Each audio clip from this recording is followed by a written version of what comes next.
Well, and one man who's refined that cross-cultural humour is Sam McCool. It sounds like I should say Dr. Sam McCool. Professor Sam McCool, given where we are today.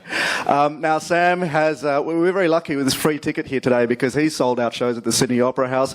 He's performed at the Edinburgh Fringe, 60 countries around the world he's travelled and performed in, speaks 4 languages. Please welcome Sam McCool.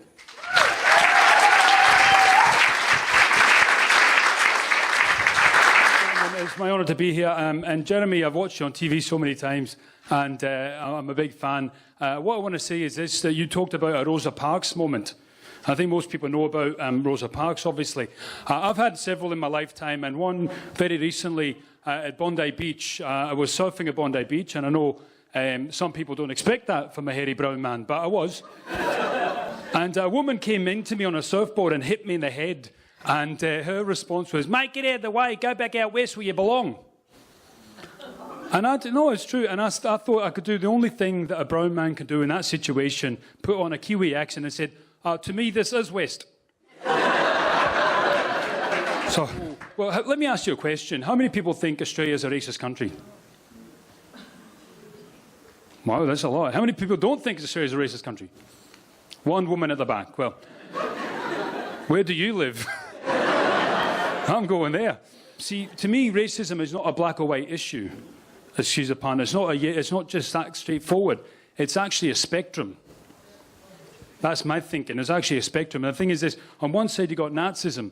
In the middle you've got tolerance and acceptance and assimilation. My definition is on the other end of the spectrum is a thing called Embracism. And basically what the philosophy that I've developed is from travelling around so much and learning other languages and everything, is that one of the ways, I'm not saying the only way, but one of the ways to combat it is to expose yourself to other experiences, right? To learn another language, to eat other people's cuisine, to travel, to, read books, etc. So to actually seek out and embrace difference. That's my definition. Now, I'll give you an example of Embracism. Embracism, to me, is this. It's like a guy or a girl, whoever, who maybe is like trilingual, trisexual, who drives a German car while eating sushi on the way to yoga in their Italian designer clothes made in Bangladesh. Now, I know some of you are thinking, I don't know anyone like that, but you're looking at one right now. People are always obsessed with knowing where I'm from, so you might be able to tell from my accent, I'm not actually from around here. I'm from Perth. Perth in Scotland. Gentlemen, I'm going to be honest with you, you seem like a nice crowd, and I think I should be very, very blunt and honest with you that I don't know if you picked it, but I'm not actually Scottish. I'm from Redfern. Grew up in Redfern, went to Redfern Primary School. What I just did there is what I've done all over the world, is go with other countries and basically see how far I can get with impersonating them and just feeling what it feels like to be someone else. It's all very easy to judge others from our own perspective, but I've been around and done that in many different countries and seen what it feels like to be someone else. For example, I've been to Scotland, Edinburgh Comedy Festival, in a Scottish accent, performed, and at the end of the show, they're all like, "Brilliant show, pal, come along, let's go and have a whiskey." No qualms. If I do a show in Australia, it's all like, "Mate, good show, mate, love the accents, great. Where are you from?" Australia. No, but like before that. Oh, so I can't be Australian then, is that what it is? Because they're always obsessed, as you said, Jeremy, with your background. What's your heritage? What's your cultural heritage? They're always like, "Hey, mate, what's your background?" I go, "This war." No, what's your nasho, Australian? No, what's your descent, downhill? No, what? Where are your parents from? Their place. No, what's your ancestry, Neanderthal? That's a bit far back, mate. Come on. Yeah. And so they keep going and going and going until they can finally put you in a box that they're comfortable with. Where were you born? Darlinghurst. Oh, you're gay then, are you?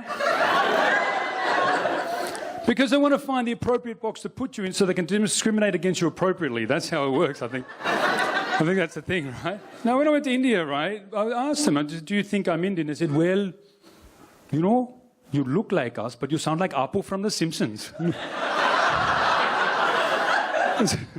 "You could be a Punjabi or a Parsi." I said, "What's a Parsi?" He said, "Not quite an Indian, but you'll Parsi,